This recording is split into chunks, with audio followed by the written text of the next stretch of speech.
Well, welcome to another edition of the Digicel Sports Show right here on Islandstats.com. I'm your host, Earl Baston, and joining me yet again is Jason Juggling J. Ford. I'm back. You like Lee Harvey? I'm back. Well, Jay, two interesting interviews to bring. First one, obviously, being the awarding of a FIFA referee badge for 2018 to Sean Simons. And that surprise of Delray Rollins coming back to Bermuda. Yeah. Got a chance to sit down and talk to him a little in depth about Australia, cricket, life, and just overall. So we'll get to those two and a little more after this message from our sponsor.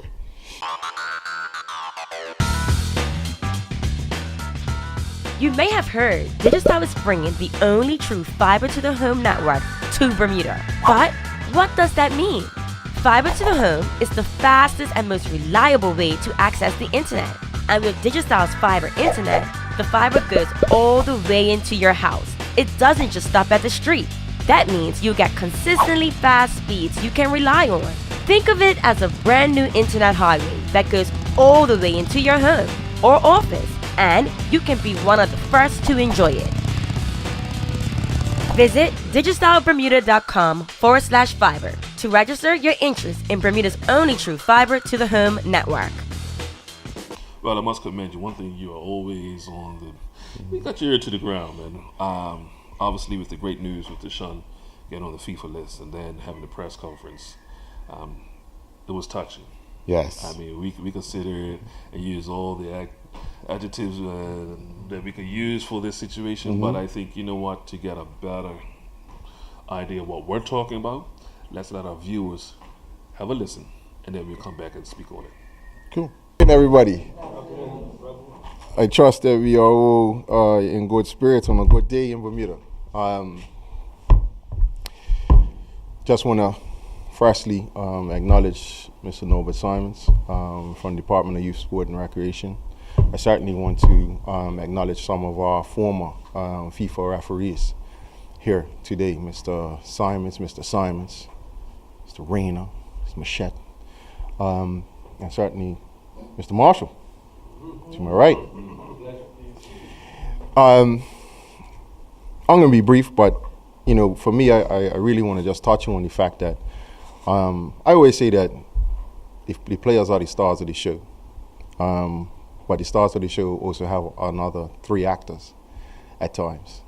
And right below the players, for me, are the match officials. They should, most of them, have to operate at the same level of fitness. They have to commit the same amount of hours to perfecting their craft. And I can attest to Sean and certainly his partner, Antoine Augustus, have certainly put in that kind of time. And today, I was happy before, but now we're at the point of really putting a period on the journey to get there, and putting a capital ladder on the journey to stay there. So without further ado, really, I want to thank you all for coming. I want to certainly express my joy at coming to this point where we have a person on the FIFA list, and we're looking for more. So at this point, let me bring up the chairman of the referees committee, Mr. Cranston Williams.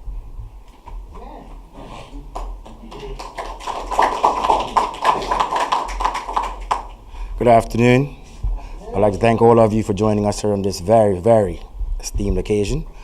I'd like to call Mr. Norbert Simons to the podium to give some brief remarks as the Director of Youth and Sports. You are the government representative in the building, Mr. Simons, so please come forward. Thank you.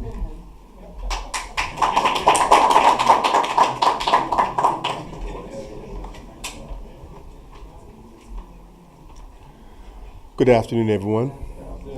On behalf of the minister, and I have to give his apologies because he's traveling overseas today, but I want to take this opportunity to congratulate the BFA on the programs that they're doing to ensure that young people are given the chance to not only play the game of football, but to be administrators in the sport and to officiate in the sport. So at this time, I'd like to add to the remarks that were made by the President and congratulate the individual that they're about to announce today for such a fine job and continue to on the road to success. And hopefully we'll see him in the World Cup, if not in 2020, but in 2024, 2022. Thank you very much, Mr. Simons. I would now like to call our longest-serving FIFA official, Mr. Charlie Marshall, to say a few words.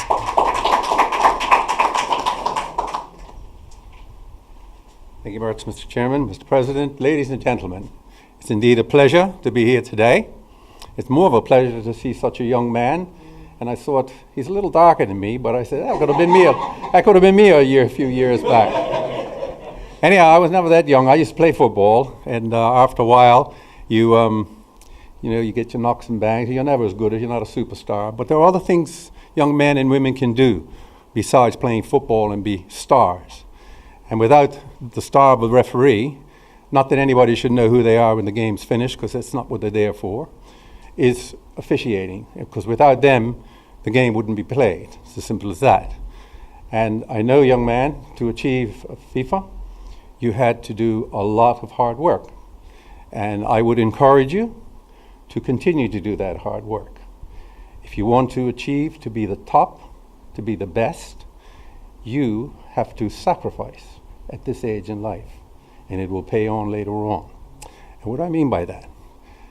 I'm almost 80 years old, and I stand up on my own 2 feet, and I'm able to take care of myself, and a lot of that I contribute to being a very active referee. Train in the morning, go to work. Last thing you will do at night before you go to bed is read the book of rules. And you will find that every time you read it, something else will pop up in your head and it will say, gee, I never knew that. That's what that means. And it's amazing how much more you will be educated, not only about the game itself, but how that game portrays to life and your ability to achieve what you want to do in life. It will help you. It will show you. It will help you how to deal with situations that you thought you'd never be able to deal with, hostility, crowds, emotions, and it'll help you how to deal with human beings, which is the most important thing. So my advice to you is to train hard, because if you don't train hard, when you're tired, there's no oxygen going to the brain. When no oxygen is going to the brain, there's wrong interpretations. Then you have the crowd to deal with. And sometimes they can be a bit of a nuisance. Sometimes you can get discouraged. When you get discouraged, you call these gentlemen out here who are ex-FIFA referees or referees. They will help you. And never think you know everything. Always take good advice. And you will be rewarded for it later on with good health, respect from your community, and you will achieve the heights that you want. And those heights is what you have in your hands and your ability to do. I just wish there'll be more of you, that you will set a good example for the younger generations coming along, and that's what you are now. You're a role model and you're a leader. Live up to that, but never, never forget to ask for advice. We're here to help you, and we're here to make you to be successful. You have a lot of shoes to fill of a lot of people in the past. Some are still with us, some are not. But us that are here to help the next generation on.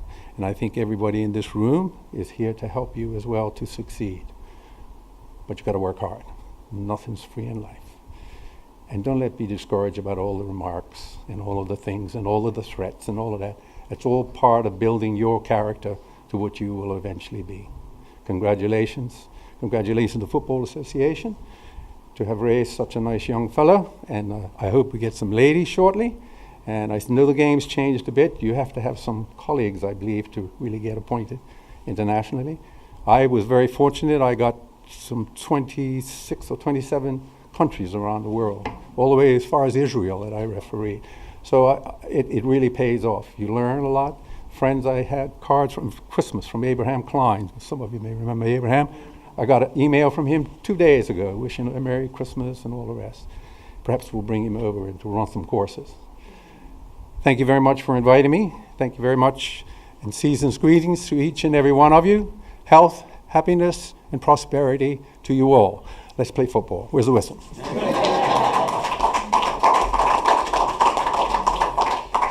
Thank you, Mr. Marshall. I would now like to call Mr. Lionel Can, President of the Bermuda Referees Association, to give a few remarks.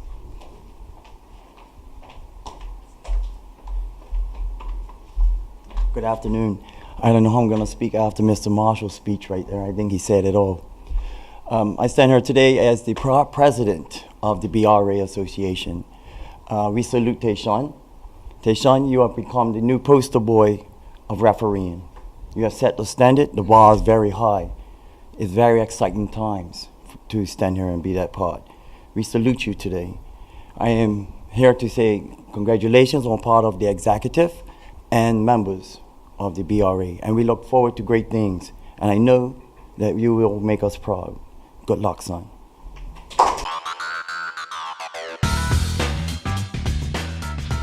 You may have heard Digicel is bringing the only true fiber to the home network to Bermuda. But what does that mean? Fiber to the home is the fastest and most reliable way to access the internet. And with Digicel's fiber internet, the fiber goes all the way into your house. It doesn't just stop at the street. That means you get consistently fast speeds you can rely on. Think of it as a brand new internet highway that goes all the way into your home or office, and you can be one of the first to enjoy it. Visit digicelbermuda.com/fiber to register your interest in Bermuda's only true fiber to the home network. I'm going to give you a little walk, a history walk for Mr. Tayshawn Dwayne Dilton Simons. Yes, I'm calling his entire government name, as they say. Tayshawn's journey started with a conversation one evening at number 1 Oriole Lane. Tayshawn claims to be this top-notch striker for social club, and as a gentleman in this room can attest to this, a certain Mr. Troy Lewis. We were at Somerset Cricket Club, and Tayshawn was playing defense for some reason. He had on gloves, and he had on all white. As anybody knows Tayshawn, he doesn't like to get dirty. So Tayshawn was there, and a shot came in, deflected off Tayshawn into the goal. I said, man, you're wasting your time. You're not a footballer. Come off. It was going to the goal anyway. So that night, said to Tayshawn, since you're clearly not a top-notch striker, would you be interested in refereeing? I'll think about it. So that Saturday, Mr. Lyndon Rayner and Mr. Gregory Grimes, he's no longer with us, took Mr. Simons and Mr. Seth Taylor. They put a course on for them. I got an email to say, hey, those two youngsters, little whippersnappers as they call them, they know the laws, so maybe this could work. So it continued, and then the first game he was assigned to was Devonshire Coates versus Boulevard. They were both in the first division at that time, and that was a top-of-the-table game. It also happened to be my first match commission assignment. So we get to the game, and there's a certain infamous coach from Devonshire Coates, we all know. Very loud, obnoxious when he wants to be, but loves the game. The first call Mr. Simons made was clearly the wrong call. Throw in a Spursby for Coates, he put up for Boulevard. So, of course, a lot of nice words were thrown at Tayshawn. So I told the coaches, you need to sit down and let him, he's young, he's learning. However, as the game would have it, a particular call had to be made, was for handball against Boulevard, which meant it was a penalty. So what happened? Devonshire Coates won the game 2-1, ensured they got promoted. Who became the new poster boy for Devonshire Coates? Tayshawn Dwayne Dilton Simons. So, fast forward. After that, Tayshawn, he also did the PDL Festive Finals, 2014-15. He did a Masters Cup Finals in 2014-15. That also led him to take up Detour. There was a knockout game at Devonshire Rec. There's another infamous coach who's, as you would say, I guess most referees, they know they call it Masters League, the Lawless League. So you're allowed to just show up, do as you like, but for knockout, you have to have a card. And the game was supposed to start at, I think it was 2:30 or 3 o'clock. So Mr. Simons, being new and following the rules, went in the change room and said, hey, where are your cards? I need these cards, otherwise the game's not gonna happen. So this particular coach said, oh, little boy, you know who I am? Who are you talking to? I don't care who you are. If I don't get those cards, this game will not happen. So the coach came upstairs to me and said, hey, is that your? Yes, he is. He's gonna go a long way. He's the first referee to put me in my place. That was Mr. Herbie Bascom. Oh. Then he did the knockout finals, and then later on that year, email came forward to select 2 persons to go to the CONCACAF Under-15 Championships for the girls. Tashawn and Antoine Augustus were selected. The highlight of that was they were put on the game USA versus Mexico, which was the highlight, the most prestigious game at the tournament. And they were the ARs. However, because they were both young and they had some learning to do, they were sent to him early. We received emails tell us that categorically, if they were going to make it, they had to do all the finals, all the top-level games, and this is what had to happen. The referee committee chairman demanded of his team, Mr. Anthony Francis, Lyndon Rayner, and Mr. Grimes, this has to happen. So he ended up doing the Charity Cup 2016-17 WE Finals. Once again, contentious calls at Devonshire Rec, where we were given some very, very choice words. Friendship Trophy Final down at Wellington. Once again, Mr. Simons made a call that the entire, I'm sure, PHC, anybody who was black and white, were ruined about. But when Birmingham showed the video, who was correct? Tashawn, Dwayne, Dilton, Simons. It stands to say that Mr. Simons showed true integrity and character. Mr. Simons eats, sleeps, drinks refereeing and football. Went on a family trip to New Jersey. Mr. Simons decided to look up this referee store. Caught the train to this store. Nobody knows where we're going. 4 of us. Walking. Get to the store. The store probably not as big as this building. Tashawn goes in there and he gets everything. Speaks to the gentleman, and unbeknownst to me at the time, the BFA had just ordered some electronic boards. So, small world, we come back. He gave Tashawn abundance of things to bring back to Bermuda. Tashawn came home. He said, I am going to be on the FIFA list. I said, I wish you luck. He continued and persevered. Then they selected him again to go to the boys under-15 championships in Brotherton. When he was there, Mr. Simons, he officiated in the Division I semifinals, USA versus Panama. Then he did the Division II finals, which was Haiti versus El Salvador. Then he received his report, which stated that Mr. Simons will be selected to the FIFA list. However, there was one little hiccup. Anybody knows Tashawn is very lazy, doesn't like to run. I repeat, he is very lazy, does not like to run. Prior to him going, we had a fitness test on a Saturday morning up at this field. Mr. Francis conducted the test. Tashawn came in. I knew already, hanging out late at night. Tashawn wasn't in the frame of mind to the test. Just gonna keep it real. Got out there, did maybe 3 laps. That's it, I'm done. Mr. Troy Lewis, who I have to give big props to, said, we're coming back tomorrow morning. Next day, Mr. Simons came. It was like night and day.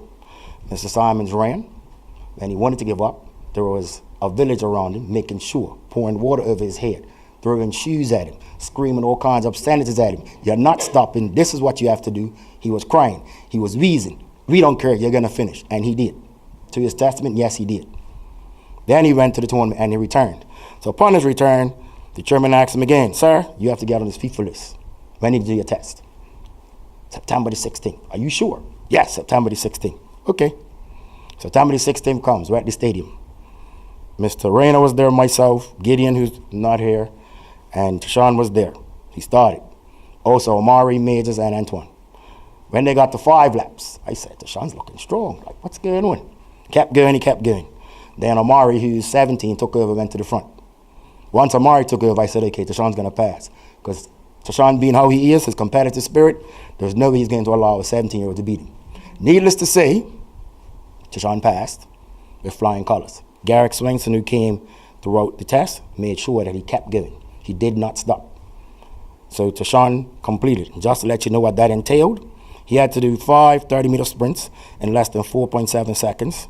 He had to do 40 75-meter sprints and 40 25-meter sprints in 15 seconds for the sprints and 17 seconds for the walk. So it's not something that's an easy walk in the park. Something that he has to train to do. And as we know, that has been his obstacle, the fitness test. However, as you all heard today, you are invited for a reason. It takes a village, and we need this village to continue to support Tashawn. He made the list, and as I was told, it's easy to get on the list, but it's hard to stay on there. And we need to make sure that he stays. So I encourage each of you, and I'm asking, begging, pleading with all of you to ensure you give him the support he needs. He is 23 years old. He's only been officiating for 2.5 years, and he has made history, in my opinion, because we have not had someone on the list for 12 years. That's a very, very long time. I'd like to acknowledge Mr. Mussenden. I can now hold my head up high, sir, in any Congress meeting, and I don't have to worry about you saying, Mr. Chairman, when we get on a personally FIFA list. I would also like to acknowledge Mr. Gideon, what we call him, Mr. Gideon. I wouldn't bother to try to pronounce his last name, because Gideon was very, very supportive of anything we did or attempt to do. Mr. David Sabir, you went the extra mile to ensure that Tashawn Antoine got selected, so thank you very much. Troy Lewis, Mark Wade, Sharice, Shannon, Anthony, who else I make sure I don't miss out anyone, Mr. Wire. I would like to thank all of you because you have been very, very integral in this whole process. There's one person I cannot leave out because I know if I do, I might sleep outside tonight. That would be Tashawn's mother. Thank you very much for your patience. It has been a very long 2.5 years. The arguing, the fussing, the not cleaning the room, coming home, the dirty clothes, the footballs everywhere, the stinky shoes. It goes on and on and on. Thank you very much for your support. I have to tell you that. Thank you very much. Last but not least, Mr. Grimes, you're not with us, but your vision, your dream has been accomplished, sir. It was the hardest thing for me to receive that email on that Monday, and I could not call him to say, Mr. Grimes, congratulations. It was a very, very difficult task, because the last thing Mr. Grimes said to me, get somebody on that FIFA list. With no further ado, I would like to call on my wife to come forward. You have a presentation to do. Yes, I'm calling you Mrs. Marita Williams. Can you please come forward? Tashawn, can you come forward as well?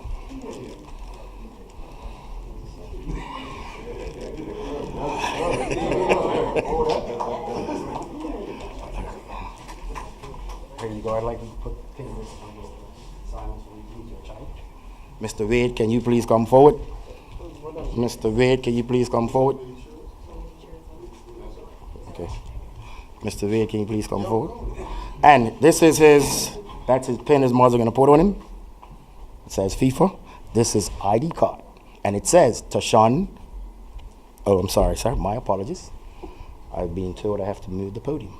Mr. Burgess, can you help me remove the podium, please? Thank you, sir.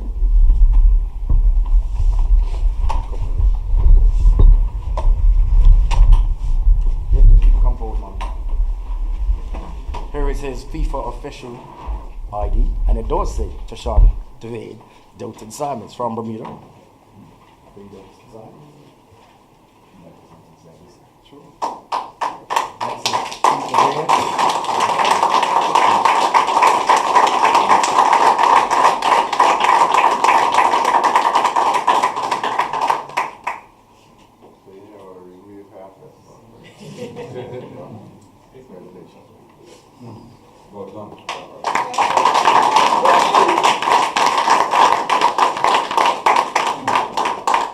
Also, Mr. Simons, here is your letter from FIFA congratulating you. Hold it back, sir. Well done. Yes, thank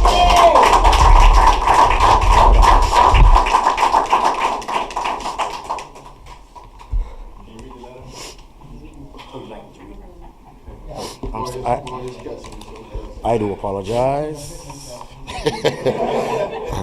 It says, Dear Sir or Madam, we are pleased to enclose the following material to be distributed to each FIFA official according to their role.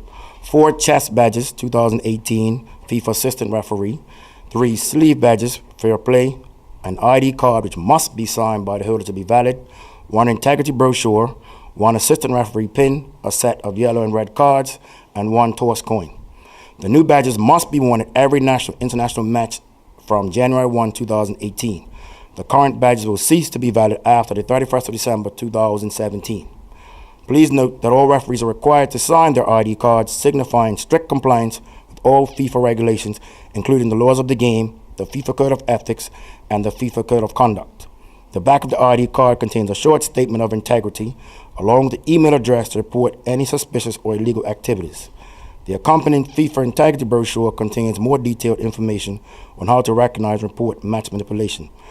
Thank you in advance for your valuable cooperation. Yours faithfully, Giovanna Maria Bobin, Deputy General Secretary. Also, just to let you know, Tashawn's first involvement in FIFA will be February 8th to the 11th, where he has to travel for his first engagement as a new FIFA assistant referee. Then he'll be going to the Dallas Cup, March 23rd to April the 2nd.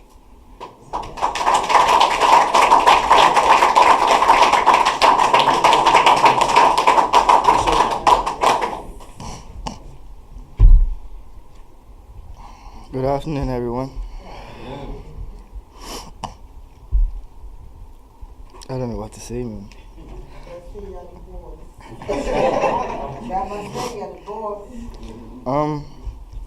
First off, I'd just like to say thank you to everyone who helped me.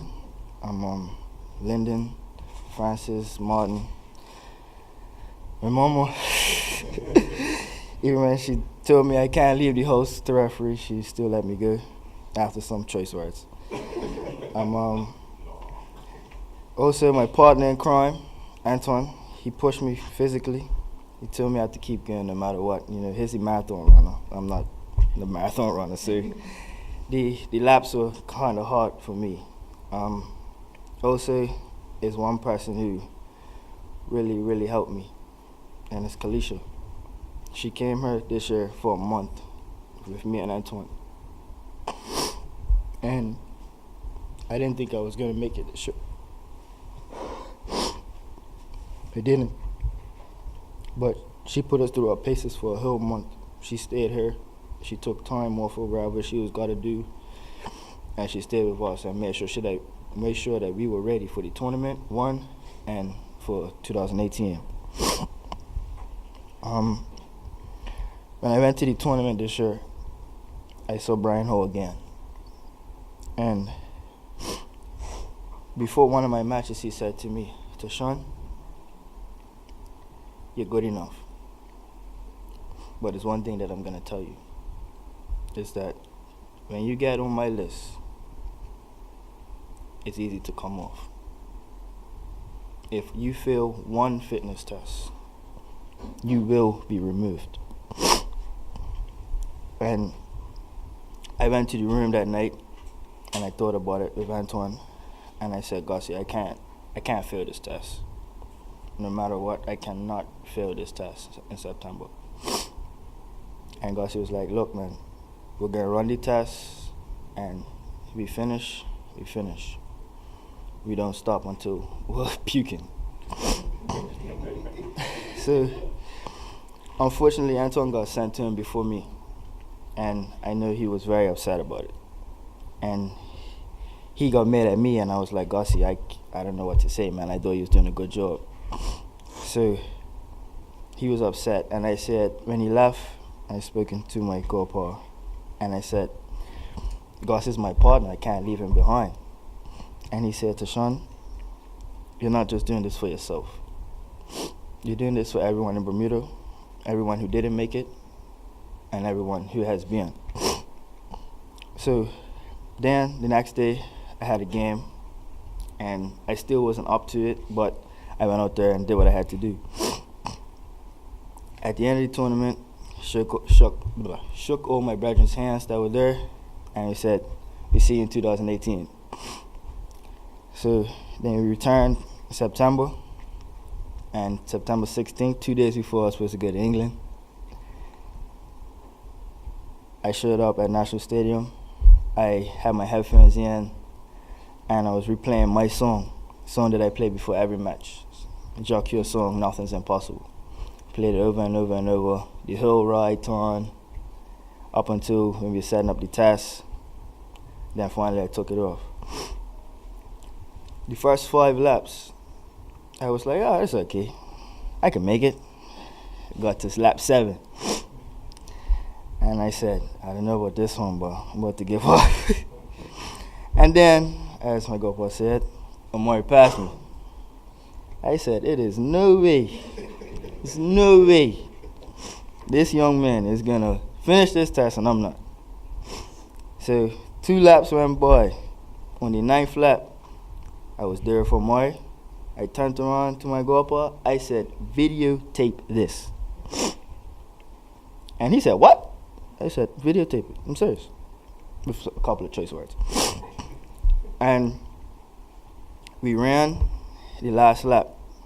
And Garrick said to us, "We're again. You ain't getting nowhere. Keep going. One more lap." We end up doing 11 laps.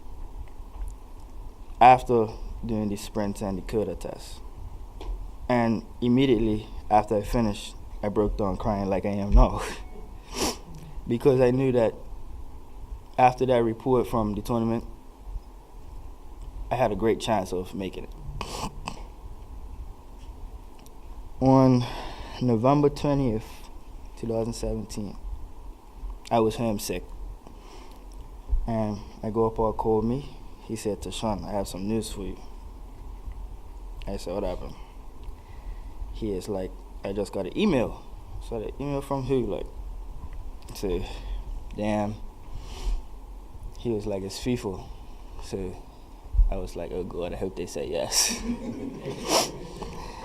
So then he said, Tashawn, you've been accepted to your list. And I said, for real? He's like, yeah, I'm serious. So then after I hung up with him, I just started crying because this is something I wanted since I started. I didn't think I was going to make it, and now that I have, it feels so much better. I know that now in 2018, being a FIFA assistant referee, it's a lot of pressure. You know, everybody looks up to you who's referees is coming along, but I have to hold my standard where it's been all this time. I know, Mr. Wade, every time I saw you, I always said what I said to you. You know what that is. I stand here before you, sir, receiving this badge. Thank you for all your support and all that you've done. Mr. Saber, we know the trouble that you had in 2016 to get us to that tournament. Thank you for what you've done. All right. Troy.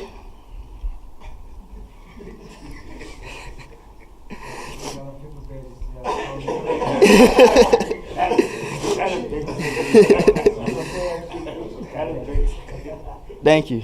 I remember that game where I was on the bench for once out of the whole time I was at social class. That's the only time. And I was kind of upset over a call that a referee made. And he said, Tashawn, sit down or else go be a referee. And I said, Troy, I ain't a referee, man. I'm a footballer. Yeah. And he is like, yeah, Tashawn, just be quiet. So then the conversation I had with my grandpa, it was good. And now that I'm a FIFA assistant referee, every time I put this badge on, I'm gonna show everybody why I'm an assistant referee for FIFA. I knew what it took. The nights, sir, you know, long nights with Lyndon. Man, thanks, Lyndon. You pushed me to the end, man. And I appreciate that. Serious. Everybody else, thank you for showing up. And hopefully in 2018, I can show you why this badge belongs to me.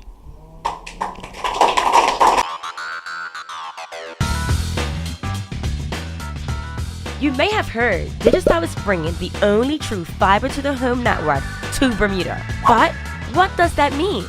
Fiber to the home is the fastest and most reliable way to access the internet.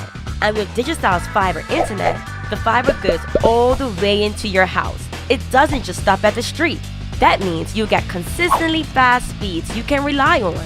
Think of it as a brand new internet highway that goes all the way into your home or office, and you can be one of the first to enjoy it.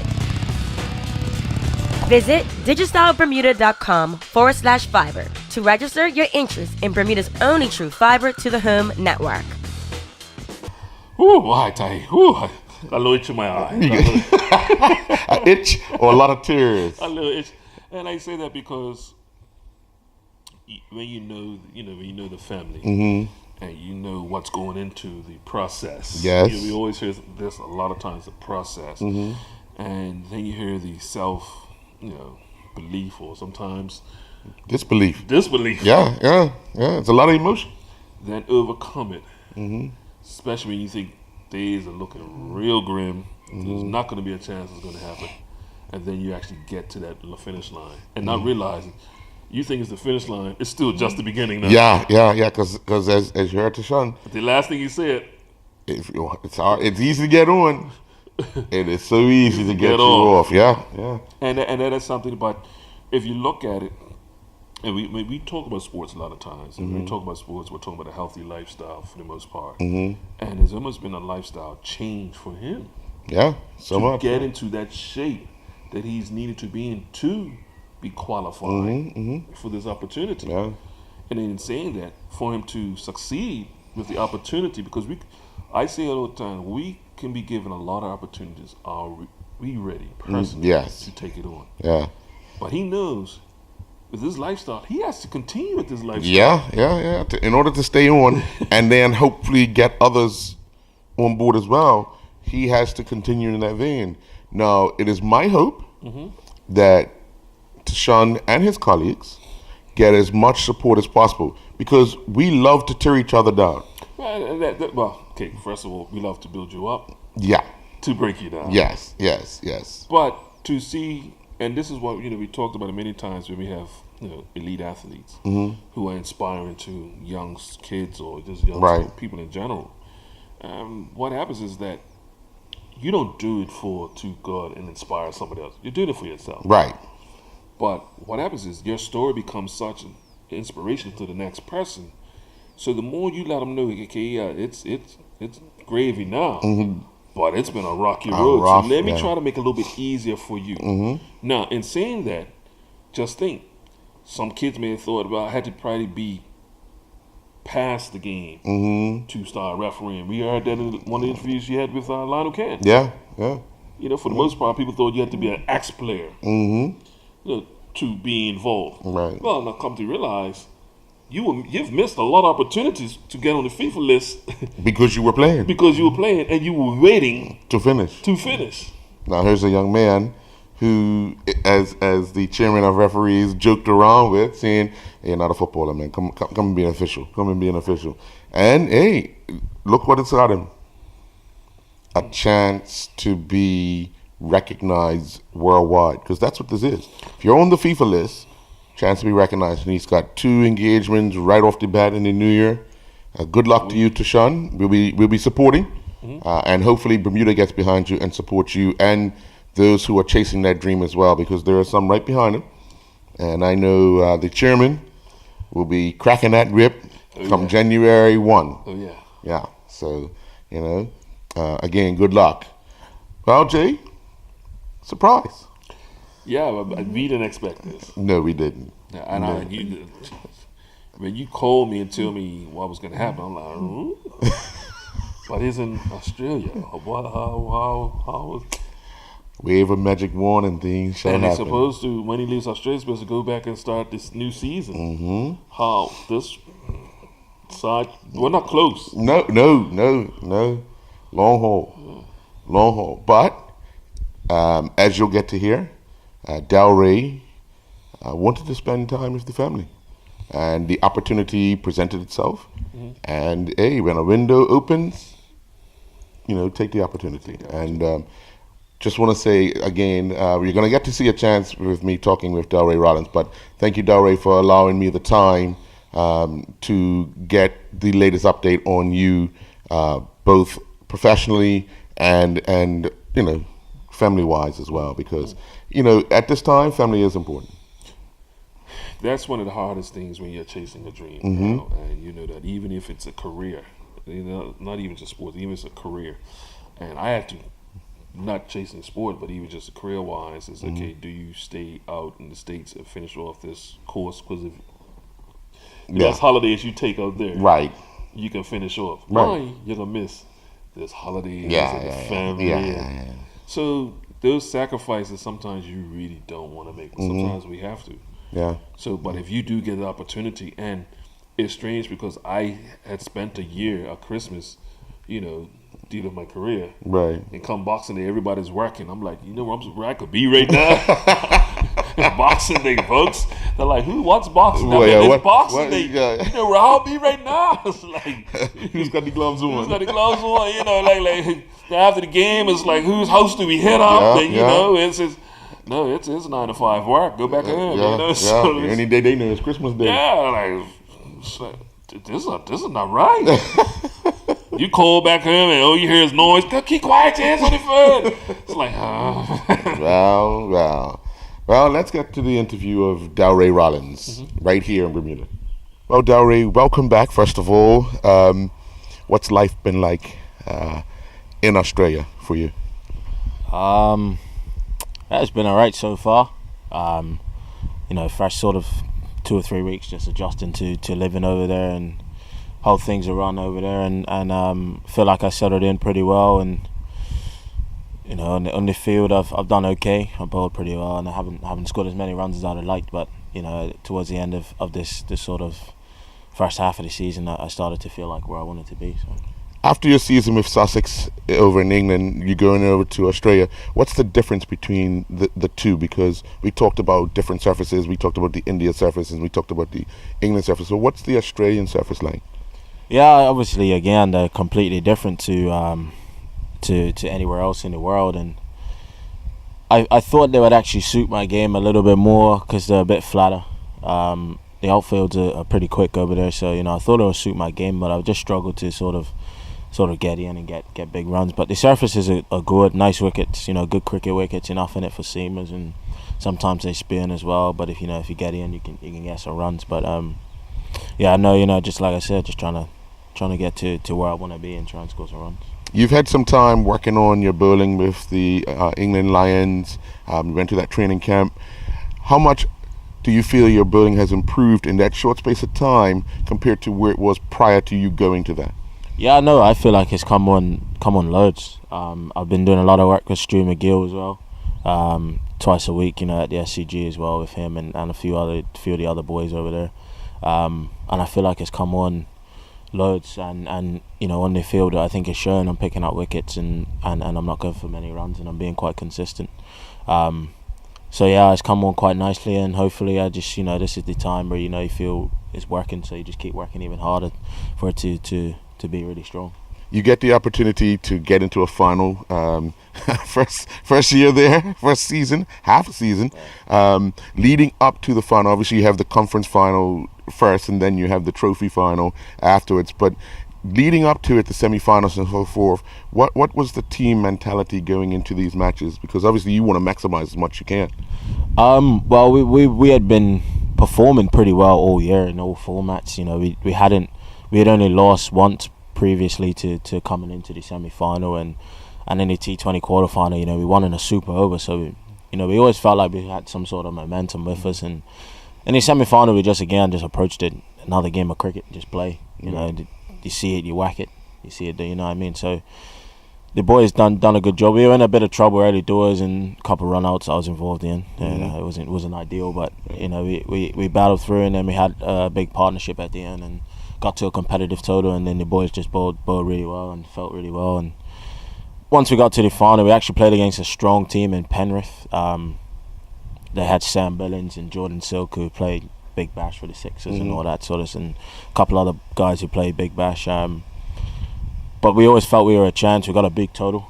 We batted very well, and on that field it was a very good total, and picked up a couple of wickets early, and then we got the big wickets at Silk and Billings, and once we got those wickets, we always felt we were one more away, and just kept taking them. And serious feeling to win a final, especially to play at the SCG. It was very, very, very special feeling.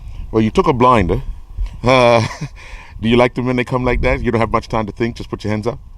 Yeah, definitely. That's probably, they look hard, but they're probably the easiest. Like you said, you ain't got much time to think, so the hands just go and they stick. Hurt it in the end, though, didn't it? Yeah. I actually had a sore finger, so I got hit in the game previous. In that game, so it got me just on the end of that finger. But luckily it stuck, and we went on to win that game. When you're going through a batting slump, because obviously your bowling has been tidy. When you're going through a batting slump, what is the mentality? What is your mentality? Because other people go through batting slumps that are not into the professional world. But what advice would you give them to try and get out of that? Because it's sure enough, walking to the wicket is mental. Because you already have the ability to get out. It's just what you're going through mentally. Yeah, most definitely. I worked hard in the week. I always felt like I was doing the right things to get myself in and try and get runs. But sometimes, like you say, when you're going through that patch, I was finding ways to get out that I don't usually get out. And I always try and approach it whenever it's my turn to go in. I put my helmet, my gloves on, and I walk out. I always walk out as if I've just come off the back of 100 or something like that. So I try to give myself the confidence as if I'm not in a slump. because if you go out there and you're in that mentality, you just struggle straight away. So just try to walk out there with as much confidence as I can, and try to prepare well in the week. And if you feel like you're doing the right things, then you just have to say sometimes cricket gets you, but that's how the game goes, and you just keep working on it. What is the team like in Australia? Does it mirror the Sussex team? Yeah, I know it's been alright. The boys, they've been pretty good to me since I joined up, and they're quite a positive team, a very good team. We haven't got any sort of professionals that play over there, so our team's pretty much the same week in, week out, which is quite good for us because we know each other quite well. So, but no, yeah, a good group of guys, and I've enjoyed this sort of 2.5 months I've had there so far. When the skipper gives you the ball first up, especially in the 2020, are you more worried, or are you concentrating more to keep the runs down as opposed to get wickets, because you want to try and contain? Yeah, the first time I got thrown the ball, I was quite nervous. This is a big thing, playing grade cricket over there. It's quite massive for them, and I actually struggled to grip the Kookaburra ball straight away because obviously it's different from the Duke, and I actually bowled the first few overs pretty well, and then for some reason I just couldn't grip it, and then a few loose ones came out. But after that, I settled in. I felt quite comfortable, and I got a couple of wickets and didn't go for many. So, but I mean, for me straight away, I just I want to look to take wickets. Generally, if you're taking wickets, you're not going for many runs, and but if you go the other way around, if you're just building dots and building pressure, they normally say you get wickets. So either way, for me, I feel like it's a win-win. But I try to be as positive as possible to take wickets straight up. When you're playing over in Australia, you're looking, especially the batting part. Consistency is a key all the time. What are you doing different? Because me personally, I find it very difficult to bowl to a left-hander. So you've got a leg up. Yeah. Do you find that, even in the professional world, some guys just can't figure or where to put the ball for a left-hander? Generally, sometimes you'll find guys who say, I prefer to bowl to certain batters, to right-handers or left-handers. But I mean, most professionals are pretty good at adjusting, but still it's quite tough.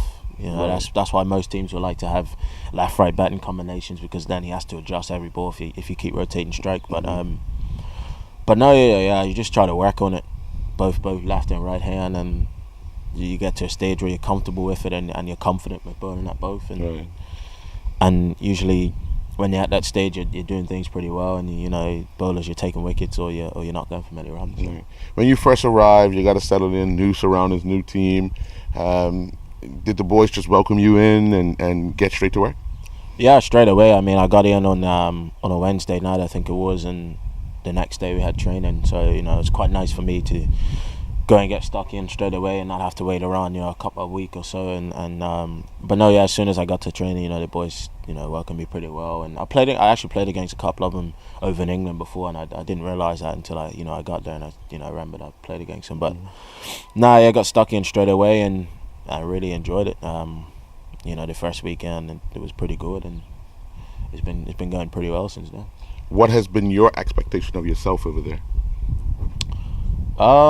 Firstly, just to learn, just learn as much as I can. Not even about the game, just about, again, living away from home. Even though I've lived in England away from home, but living away from home again.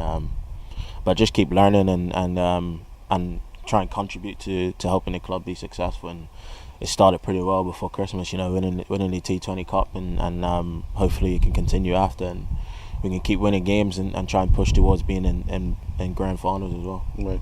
Now you're here for a couple of weeks, and then you go back and you want to pick up where you guys left off, obviously winning the final. Second half of the season, but you're also gearing up for the summer season in England. So what are the things you'll be working on over the next 2 or 3 months in Australia that you think will help you through the course of the English season? I think just trying to build that confidence going back into the season over in England. Trying to be able to go back over there and feeling confident and feeling comfortable in my game, and doing that, just working hard with both bat and ball, and also on my fielding, and with a new coach coming in, there's plenty of opportunities going to be there to play all 3 formats. So try and go back and just impress him straight away and see if I can get in a team and solidify my place. But just enjoy it when I go back, really, and you don't get to go to Australia very often for 5 months and play, so just enjoy it and work hard on my game, really. Are you still out to impress the English Lions? I know they're going to the West Indies next month for I think it's 50 over T20s and so forth. So are you still trying to impress them to try to slip yourself into that team and then eventually into the English team? I mean, yeah, most definitely. That's the sort of the goal to play for England.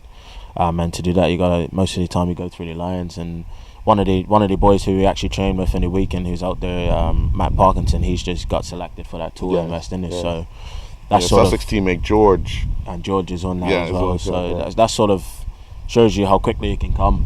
Because he's in Sydney with me, and he'll be flying off to the West Indies to play. But no, most definitely, if I can just keep doing well, and I don't see why performances can't alert them, and then if I go back early season and start pretty well, and can also try and push my way into that summer series.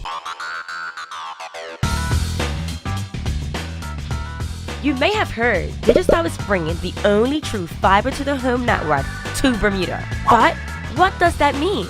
Fiber to the home is the fastest and most reliable way to access the internet. And with Digicel's fiber internet, the fiber goes all the way into your house. It doesn't just stop at the street. That means you get consistently fast speeds you can rely on. Think of it as a brand new internet highway that goes all the way into your home or office, and you can be one of the first to enjoy it. Visit digicelbermuda.com/fiber to register your interest in Bermuda's only true fiber to the home network. Looking at the English team right now, things are not going well on and off the field. But what do you think the makeup of the England team needs to try and steady the ship? Well, obviously, one of the biggest miss probably is not having Stokes through his situation, and it's quite hard for them because he sort of allows them to pick another batter or pick another bowler, whatever they want to do, because he does, is a very, very, very good cricketer, and he does both.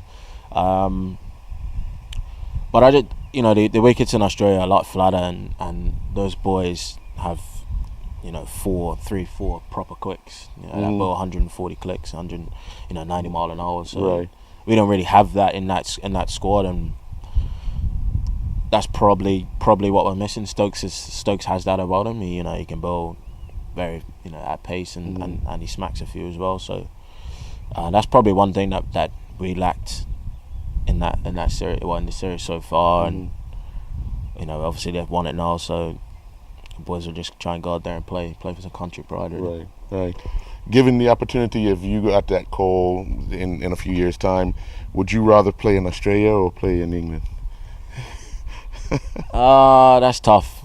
That's a tough one. Everyone really just wants to play the Ashes, no matter where it is. To play, but I mean, I guess to play one at home would be probably even more special. To sort of play at Lords, play an Islandstats at Lords or something like that would be.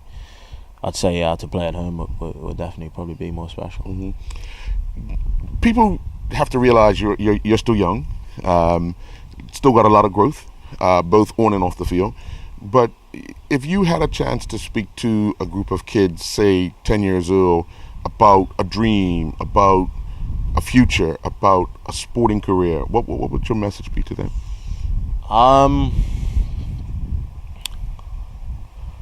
Just try and chase it. Just try and go for it. My situation, it was sort of a long shot, being a little kid from Bermuda and going to England so young, and having to go the way that I did. It was a long shot, and it paid off. Luckily, it paid off, but so far, and just chase it. Go for it as much as you can. No one can really stop you, because if you get there, I mean, look at Flora Duffy right now. She's the number one triathlete, women's triathlete in the world. So she would have had that dream, and and she just went for it, and now she's reaping the rewards of it. So I'd just say just go for it, send it.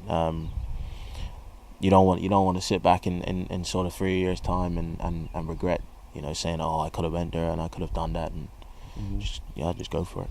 What is patience wise? How patient do you have to be for that opportunity, to wait for that opportunity? Because some people think you can get it just like that. Now, for some, it happens. But for others, you have to be very patient. But being patient, for you, what is that like? Yeah, you do have to. Yeah, you do have to be really. Some people. I went to boarding school, and you get other sports, and you get the dance side, and some people actually got where they wanted to be straight away, and it's all nice. But the people. Sometimes you genuinely see the people who have to work harder for it. They'll go longer and last longer. Not saying that those people who won't, but being patient, is hard. A lot of people. You can't say as a person that you love being patient, but it's something you have to do, and just being patient and just waiting and trusting that the time will come. And I had to keep trusting that the time will come, and. I had the backing of my family, which helped, and a few people here in Bermuda like yourself, and a few others, and I just had the backing, and I had to just wait, and I knew it would come one day, and it came. Some of the stuff came earlier than I expected. Playing first class cricket and all that sort of stuff, but yeah, just patience is the key. I'd say one of the biggest keys, and if you are patient, then most of the time you reap the rewards. When you step outside yourself and look back at what you've accomplished in such a short space of time in your life, what are things that stand out for you? I would say definitely the under-19s stand out. That would probably be that would be up there, but I'd say playing first class cricket, making my debut in the first game of the year at 19. That's probably the highlight of it. It wouldn't have been on my radar a year ago, a full year, but long before the season, and even sort of the weeks leading up to it, it was there thereabouts, but I wouldn't have said that I was going to play, and but yeah, I mean, a lot of stuff's happened so quickly, and you look back at it you look back at it now, and you don't realize it, but it's actually happened probably in 2 or 3 years' time, really. But with me, just keep going and keep playing. I don't realize it, but it's nice to think about it and realize how quickly it's happened, and how quickly it's come, and potentially how quickly more stuff can come.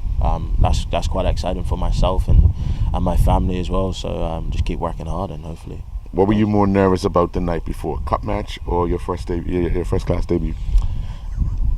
That's actually quite hard, because I didn't know if I was going to play. Right. In my first class debut, and whereas cup match I knew I was going to play. I'm trying to think the night before my first class debut. That's probably how nervous I was. I can't remember. But yeah, I mean, I'd probably say the first class debut, especially being so young and walking into something quite big so young, and being a little kid from Bermuda pretty much was quite special. But yeah, that's probably the truth. I don't remember it because I was probably so nervous, to be honest. Around Sussex, obviously you have a lot of support, coaching-wise, administrators and so forth, but when you look at a club like that, what are the things you're taking away with you that you can use in your everyday life that you see going on at the club?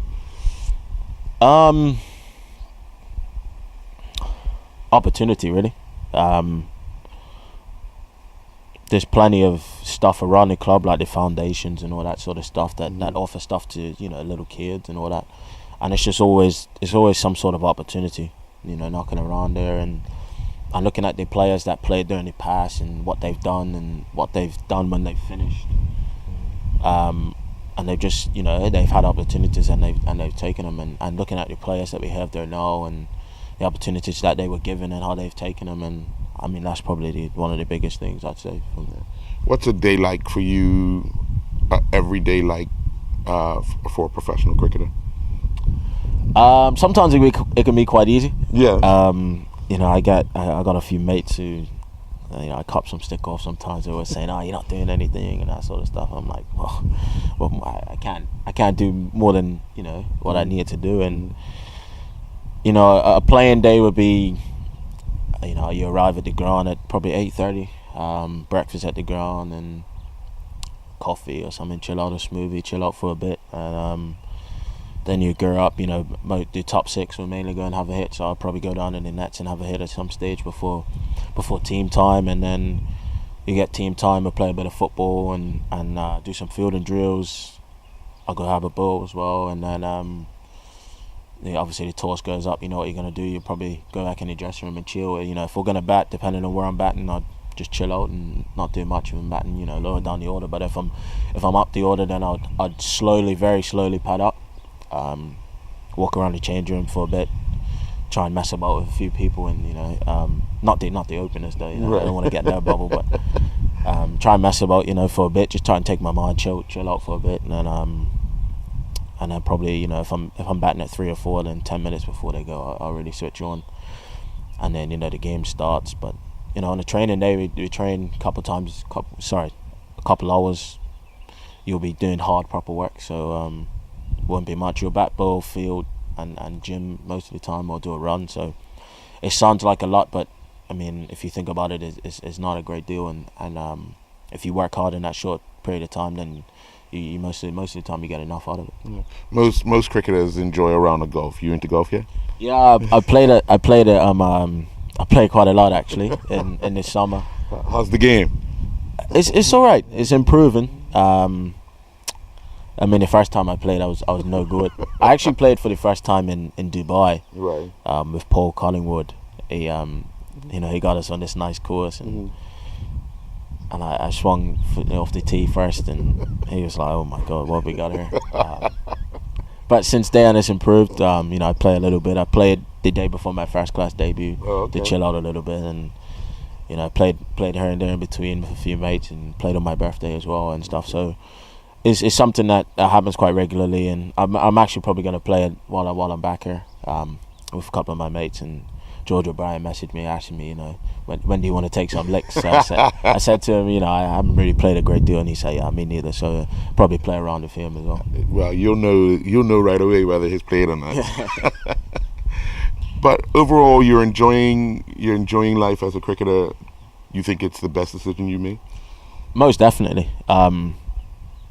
I feel like if I didn't pursue it, I would have been sitting here saying, I wish I could have, or that, just having loads of regrets. And at this stage in my life, I have no regrets. And I mean, I can't complain really with the opportunities that I had and where it's taken me so far, and the places I've travelled to, and the just the way I'm living right now, I feel like I can't get any better than this really. And I just want to keep taking it every day as it comes, and keep working hard, and hopefully there's more opportunities and more places to travel to, and more fun to have.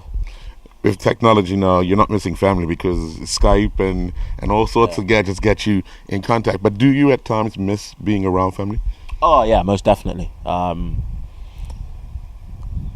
You get those periods sometimes where it might be something on in Bermuda, or you just feel like, geez, I want to be home right now or something. But that's part of the sacrifice, for me, and again, that's not it's not something that I regret. But it's just, I guess it's just a part of life really. Wherever you are, if you always want to be sort of with your family and stuff, and that's why it's nice to come back home for Christmas. Initially, I wasn't meant to. Which would have been quite hard actually. First Christmas on my own and away from my family, but it was nice to sort of have the opportunity to come back and spend it with family. Yeah. Well, I don't want to take up too much of your time. I want you to enjoy the rest of your vacation, family and friends. But thank you very much, and good luck when you head back. And we'll be keeping an eye on how you're making out. Thank you very much. Thank you. Have a good Christmas. Okay. Well, Jay, what do you think of that young man? You just said it. It's amazing, and we've watched him now come from a youngster, A kid. a kid, Yeah. It's growing into a bloke, yeah. a lad. Even. To now you hear him now talking about the boys. Yeah, the boys. Yeah. They're not boys, they're man to him. But That's the way they change the, rules. the boys. Yeah. They're like, Yeah. even though you're a lot older than me, but boys. It's like that. But no, you can really see that, and we talk about it a few other times when somebody has a passion for what they're doing. They talk with a sparkle. Yeah. And some people say, "What are you talking about?" They talk with a sparkle. There's a certain energy Right. where they're talking about their craft. Yeah. And that's what you got from an interview. No matter if it went from Australia to the wickets Yeah, to yeah. the preparation to, he He had that twinkle. he had that twinkle. And it's refreshing because once again, when somebody has been given an opportunity and then supported, Yes. the sacrifice. I don't think we pay much attention to the sacrifice the families have made. Oh yeah. And organizations have made, and put him on his way to give him the opportunity to get there.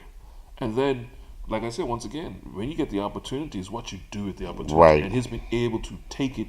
And like he said, he didn't expect it. Right. Yeah. Yes, it's been a long road, but it's been a short road because things have fell into place Yes. right away. And it was very interesting when you asked him, was he more nervous playing but the night before cup match or the night before the first First class match. class match. And he said first class because he wasn't expecting it. Right. You're any team, but you don't know if you're playing. I mean, you're just glad that you're Around the boys. Around the boys. Oh, hey guys, I got a build team. You want to warm up? I'm just hearing part of the. Could you imagine? I might come on to Rollins just starting. All of a sudden, the shake start. Did he say my name? Let me get that again. You know what I'm saying? So now you always then, like you said, then automatically you got to go into game mode. Yeah. Okay, where am I batting? Oh, I'm batting there. So now I got to go get a hit. I'm gotta. Yeah. All these different things. Can't even put your shoes on, probably. So somebody tie my laces, Well, please. cup match you had a whole week and a half. Yeah. But basically, Yeah. he knew he was Yeah. play. Yeah. Playing for St. George's, anybody just I'm just saying, but That's two.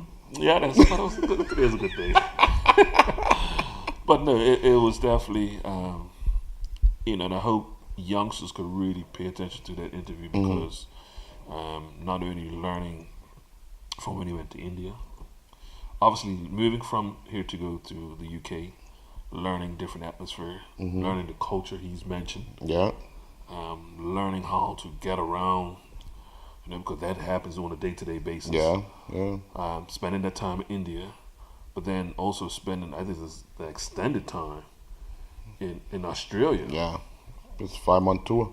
Now the good thing he said, a couple of boys Yeah. that Again. Yeah. that he had played with, Right. or played against, were over there, so might made the transition a little bit easier. A lot easier. But I think the other thing he mentioned is that the team didn't really have any professionals. Right.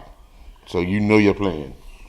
So you have to put your all in to make sure that you are ready to play each and every day. Now, the ironic part about all of this, he's had basically a better year at the bat in the UK. So you would think your expectations going down there is with a flatter wicket, Right. to actually make some runs. Has actually been successful with the ball Yeah. and it's fielding the bat. Yeah. Well, but that's cricket.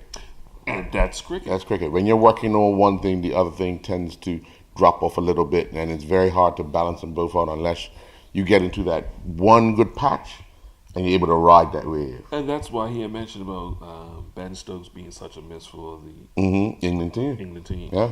Because he's one of those players that can excel in both Both areas, yeah. all three disciplines, actually. And when you have somebody that's missing, It's a big hool. It's a big hool because you only end up replacing with a batsman or a bowler. Right. So, but he's had the opportunity to go, and then, like I said, to go back there and look at his way to get back into playing. See, one thing about competitive cricket, we're talking about guys' jobs. Yeah. Okay, last season was last season. When he goes back to UK, Starts all over again. starts all over again. With a new coach. And you have, and he has to prove himself to the new coach. Yeah. Because you could wake up the next morning and be playing for somebody else. Yeah, without a doubt. Yeah. Well, we want to finish off with the football matches due to take place over the Christmas break. And it's the Shield and Friendship semi-final, Boxing Day at PHC. The first match will feature BAA and Southampton, and then it will be PHC and Robin Hood. Who you taking? First game or last game? BAA and Rangers. Ooh.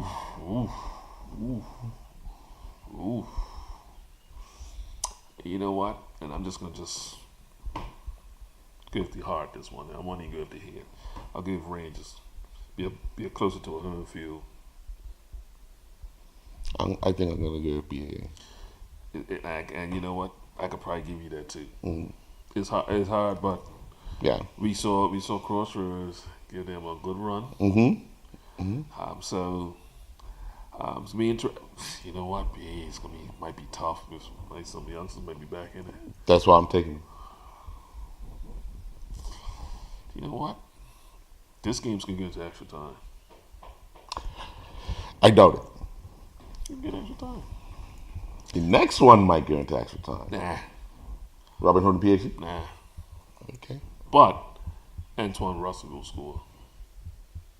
I hope it's in the right direction. Like he normally scores. He normally scores against PAC. Yes, yeah. Well, I mean, obviously, because they're running hot right now, you got to go with PAC. Yeah. Without a doubt. They're on a run right now. Eventually, like anything else, it will come to an end, but I don't think this is the time it will. Yeah. It's I think, and PAC's had a good record against Robin Hood, and I think now starting to become more psychological. Yeah. Well, the next night, Wednesday night at BAA Field, 7:00, it is Patriot and Wolves, and then at 9:00 is Cougars defending champions against North Village. Let's go with the 7:00 game. I'm going both Lions. Well, Lions and Cougars. Lions and Lions. You're on all fours. You said on a theme. You're on all fours. Yeah. I'm going to green. Okay, fine. Well, the 7:00, I wouldn't sway away from you there. Wouldn't sway away from you there. The 9:00. In Village? Yeah.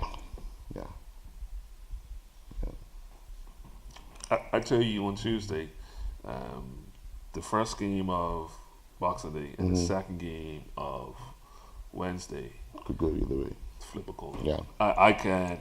There's nothing I can say to disprove you from anything. So. Right.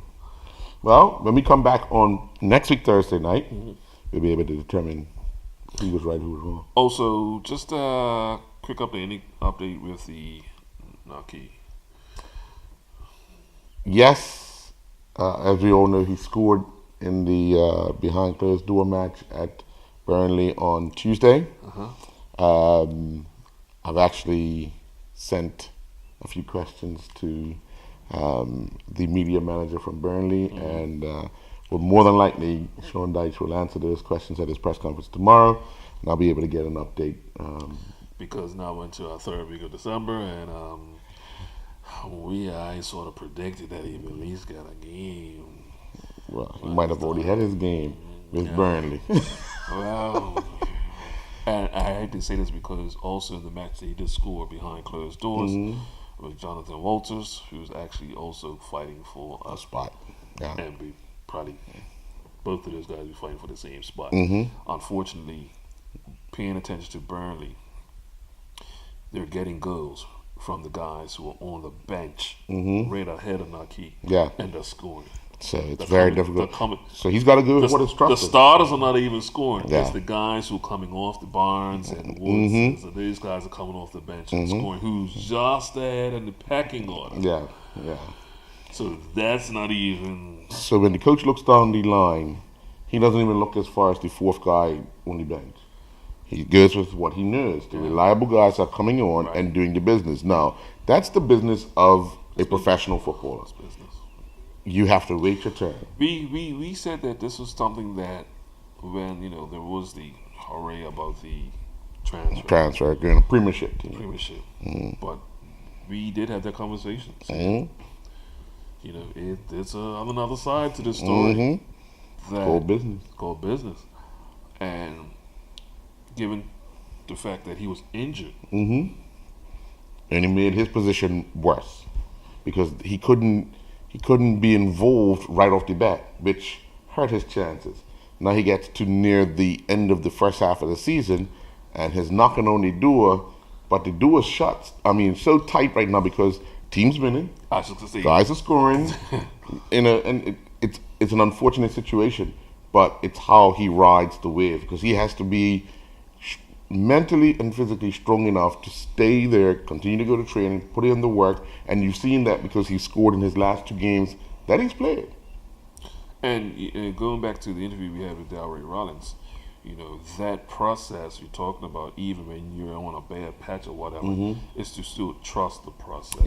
Still trust what you're doing is the correct thing. Eating, training, working on whatever. Right. But you trust the process because eventually that tide will change. And once again, that opportunity will come. Watch you do that opportunity. So we know, we have faith in Naki that when that opportunity comes, he's going to grab it. Oh, yeah, without a doubt. But right now, the opportunity is just not arising. Yeah. You know, I hate to say it, you know, because we're biased, we probably wanted some interest. And you're right. And I'm pretty sure we're not the only ones on this side of the point. On this side of the point. Yeah. But interesting, like I said, hopefully we'll get some for our next show. An update on Naki, and because they still have quite a few games between now and the New Year. So we still can be right. But it's I'm not confident anymore. Well, yeah. We're just as nervous night before games as he would be. You know, when will I get this opportunity? Will it come? And because we're all, and I think not only just us, but we're all, as soon as we know that game day comes, I can't wait till that half an hour prior to the game to go look at the team sheet to see if it's on the bench. If it's on the benches, it's a chance. It's a chance. Okay, so if it's not on the bench, okay, well, what happened? Right. I'm going to the website now to find out, did he get knocked? Did he get hurt? Yeah. Then we got to find out if he had played in the under 23. Yeah, it's always that unknown. Yeah. Well, as Dowry said, every time I go to the wicket, I think I'm coming off 100. So that's why every time I come to this show, you're coming off 100. Of course. Okay. Smacking you around. Better know that sweet lollipop. Remember, he got one chance. He batted twice a cup match. Yeah. Remember what he got? He got 50. He got some money. He got paid. He didn't get the trophy. Folks, he didn't get the trophy. Have a good night from the Digicel Sports Show. He didn't get the trophy.